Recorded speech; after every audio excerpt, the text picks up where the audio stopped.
All right, peace and blessings, everybody. It's Tuesday, April the 17th, the year 2018. And tonight I want to put out a discussion on the FBI. I'd like to just have an open discussion. I'll share with you my position, and you can put your position in the comments section. But I'm not on Facebook. My wife is on Facebook, and she shared with me a portion of a Facebook video of this gentleman here that you're looking at now. I'm told his name, or at least his alias, his fake name is Ace Baker. He makes a statement, and I played it over and over and over again because I really want it to sink in to what he says here. I'm told he used to be a law enforcement officer. Now, when I see people like this, I immediately think of Chief Mark Kessler. You guys remember Chief Mark Kessler? He pretended to be a birther and made fun of birthers after he was outed as working for the other side. But he acted like he was very upset about the birth certificate. Well, the fact of the matter is, the truth is that that birth certificate is a proven forgery. Many of us have said that for a very long time, and that fact has not changed. Obama put out a forged birth certificate. But rather than jump on the bandwagon that we had a so-called president put out a forged document, people tried to make fun of and mock the individuals who were upset about that. And so I'm still upset that Obama has a forged birth certificate, and I'll never forget Chief Mark Kessler and his betrayal as a birther, who was so-called birther, and he was a police chief that acted like he was upset about it, but come to find later he was just playing a role. Well, my wife showed me a portion of this video from Ace Baker, who used to be a law enforcement agent, and he makes a statement, and I want you to listen to it. And I'm gonna I have to mute my microphone anytime I play something from the computer, so you'll bear with me. We'll go through this slow, and I'll make all my points. And I thank you for your time and letting me make my points. But here's what he's got to say, and I'll play it now.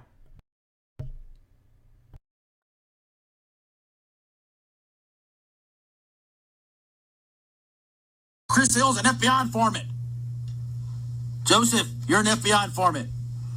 David Hoover, Donald Hoover, Ted Davis, you're all informants, all of you. Really? Is that really that bad of a thing? If you're not breaking the law, do you have anything to worry about from an FBI informant?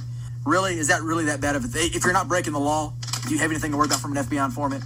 Really? Is that really that bad of a thing? If you're not breaking the law, do you have anything to worry about from an FBI informant?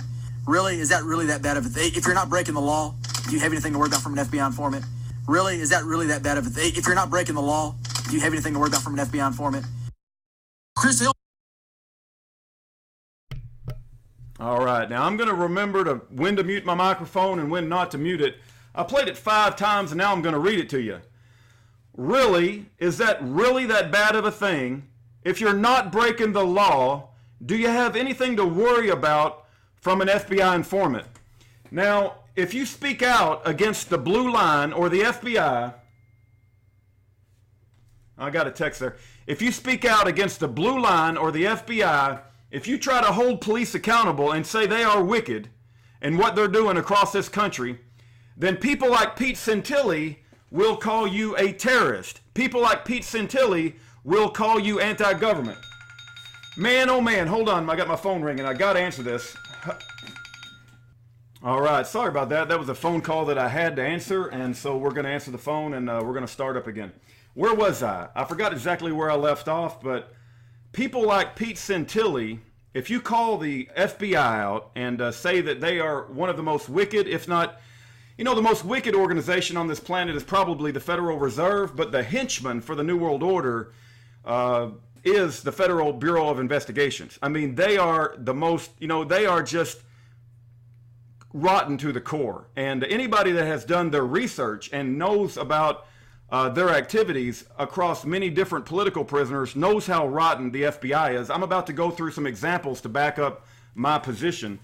But when you call the FBI out and law enforcement out in general, Pete Santilli will call you a domestic terrorist. He will call you anti-American. He'll call you anti-government. Well, if that's what you want to call me, Pete, that's absolutely fine.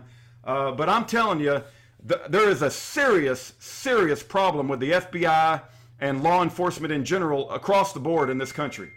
And so we're going to continue to call that out. Here's some examples that I would like to share with you guys to back up the point that I made. Now, you guys remember this little incident and the FBI's role at Waco? It's coming up. We're just a couple of days away from Waco. I'm going to mute my microphone. I hope you remember this song.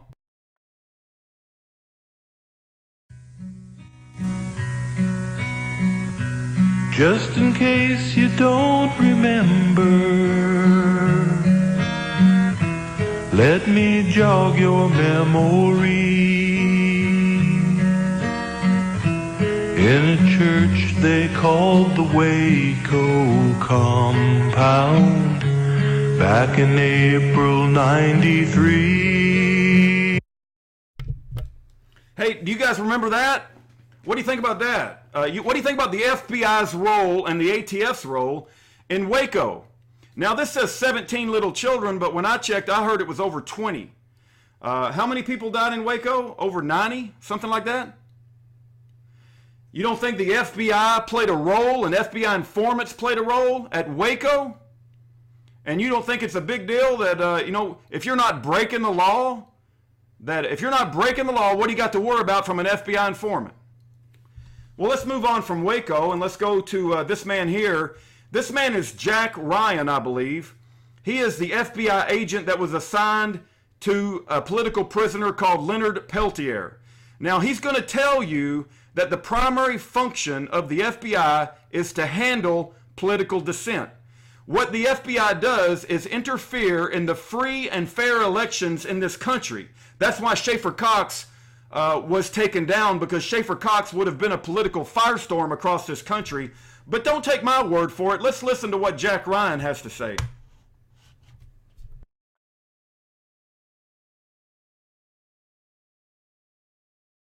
Really, when I look back, I think I always wanted to be an agent all my life. I studied to be a priest, a Catholic priest, for 4 years, and left the seminary halfway through, had my college degree, and then went into law enforcement. I became a policeman, and I guess maybe always in the back of my mind, I wanted to be an FBI agent, and I saw it as a way to enhance my profession, my career, and I took it very seriously.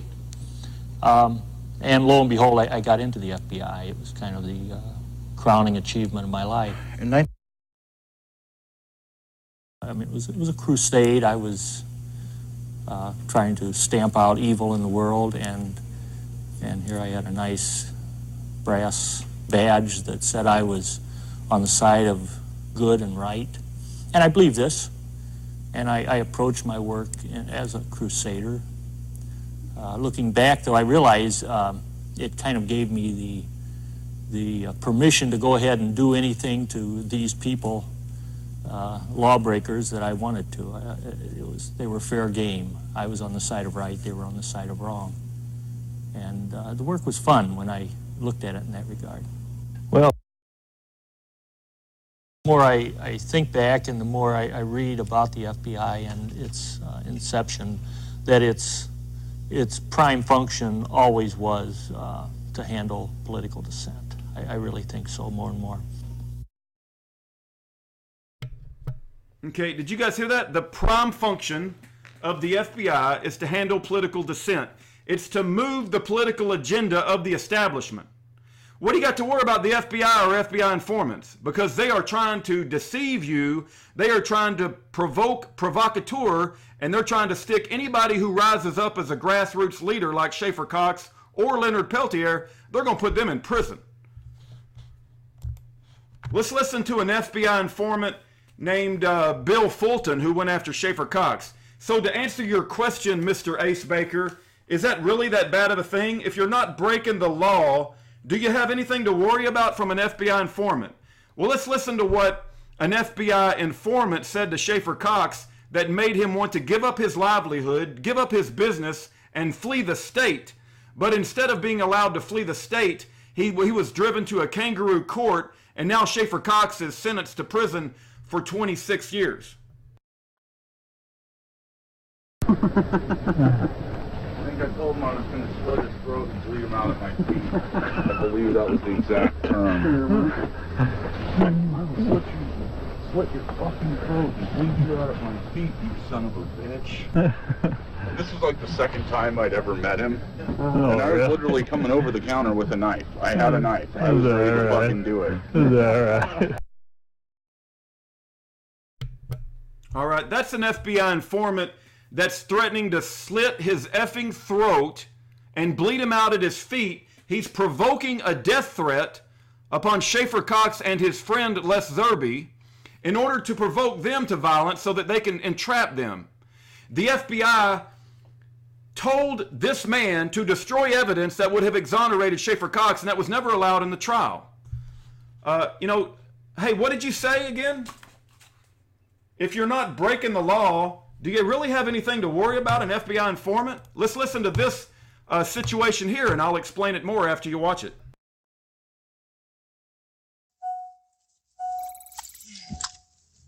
How's it going, Jet?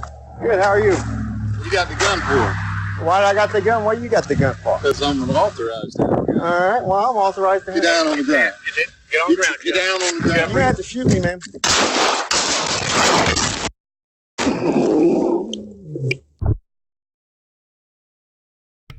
All right, that's video of Jeffrey Winehouse being shot by state troopers. You may ask yourself, what the hell does that got to do with the FBI? Did you guys know that 2 FBI agents were there watching that? And we have an eyewitness that said Jeffrey did not have a gun in his hand and he was shot while he was going down. The eyewitness's name is Marty Leach. The FBI even said they didn't see a gun in Jeffrey Winehouse's hands. But yet the state troopers were allowed to send Jeffrey Winehouse to prison for 30 years. And even the FBI didn't have enough corruption in them to even lie about it. But the FBI, if they did the right thing, they would have arrested the state troopers for attempting to kill Jeffrey Winehouse. But the FBI doesn't do anything. They turn their heads. I don't know how they go to sleep at night. The FBI is, like I said before, it is the henchman and the Gestapo for the New World Order. Let me show you this video here. Dog out for a walk with supporter Danny Riley. As the two come into view, federal agents freeze and blend in to the surroundings. Riley is unarmed and at first unaware, but his sniffing companion knows something is not right. Riley now senses the dog's concern. He spends the next few minutes frozen in place, examining the scene. He stands just yards from the camouflaged marshals, who have come to surveil the area or perhaps prepare a raid. Circling closer and closer to the hidden gunman, Elaine's dog solves the case, and a nuclear superpower's secret is blown.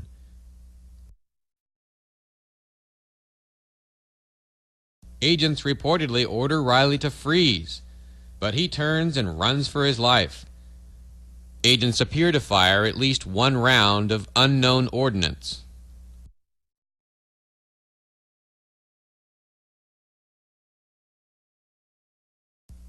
Marshals pour tens of thousands of volts into Riley's body as he is tasered and taken into custody.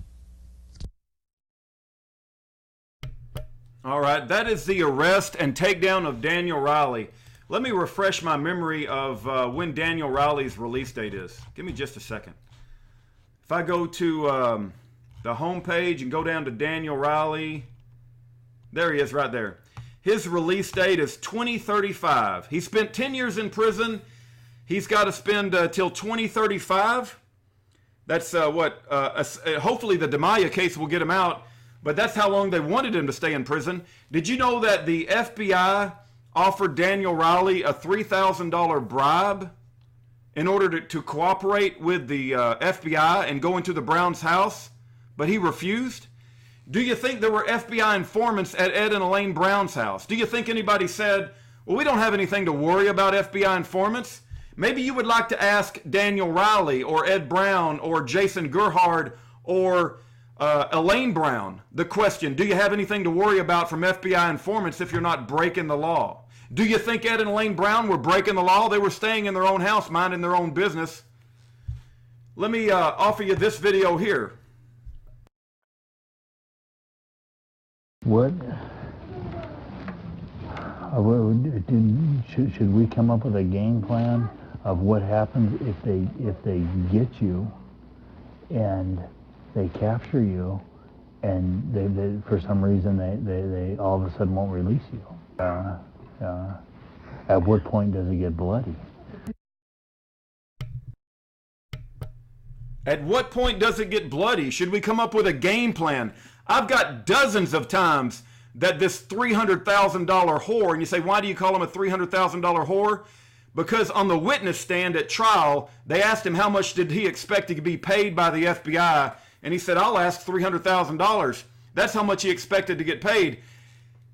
The bottom line is, he provoked Schaefer Cox as an agent provocateur over and over and over again. This video is of that Hell's Angel. Yes, he wanted to be a Hell's Angel. He ran drugs for Hell's Angel. That's who the FBI hires as informants, by the way. Hell's Angels drugs runners. This Gerald Olson was hired by the FBI, knowing that he had a lifelong criminal history. They send him into Schaefer's home. He's sitting at his breakfast table, videotaping Schaefer, provoking him with provocative questions. And even after all that, Schaefer never instigated any violence, but they just overlooked all that and threw him in prison for 26 years anyway. So to answer your question, if you're not breaking the law, do you have anything to worry about from an FBI informant? Well, when you got FBI informants threatening to slit your throat and bleed you out at your feet, and when you got FBI informants sitting at your breakfast table provoking you to violence and putting ideas in your head that never would have came up previously, maybe there's something to worry about. Maybe we got a problem with law enforcement in this country. Maybe we got a problem with the FBI. And you still don't believe me? You think I'm making all this up? Let's go to some of the books that I've read. And have you read these books, Mr. Ace Baker? I'm just curious if you've even heard of them. We've got this book called Not Guilty, The Unlawful Prosecution of United States Senator Ted Stevens. Did you know they got a conviction on this man? Did you know that it had to be overturned? Do you know why it was overturned? Because there was an FBI whistleblower that blew the whistle about how bad the FBI was. There was an FBI whistleblower that said the FBI was leaking information to the media to discredit Senator Ted Stevens. The FBI was sending special agents to meet people, child pedophiles in hotel rooms to basically collaborate lies to come against Senator Ted Stevens, to basically build a false case. And then not only that, Senator Ted Stevens mysteriously dies in a plane crash, but I'm sure that has nothing to do with the FBI and the fact that Senator Ted Stevens was the longest running Republican senator that we've ever had.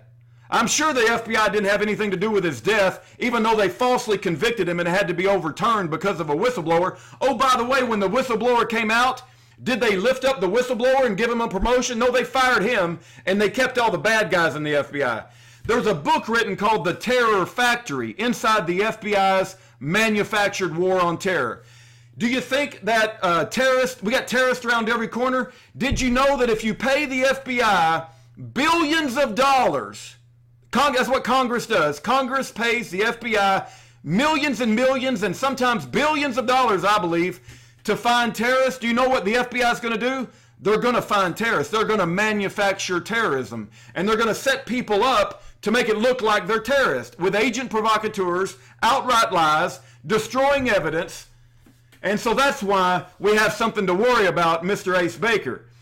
You also got this book here that was recommended by Jason Patrick. It's called Rise of the Warrior Cop, The Militarization of America's Police Forces, that talks about a transformation of American law enforcement that's downright satanic.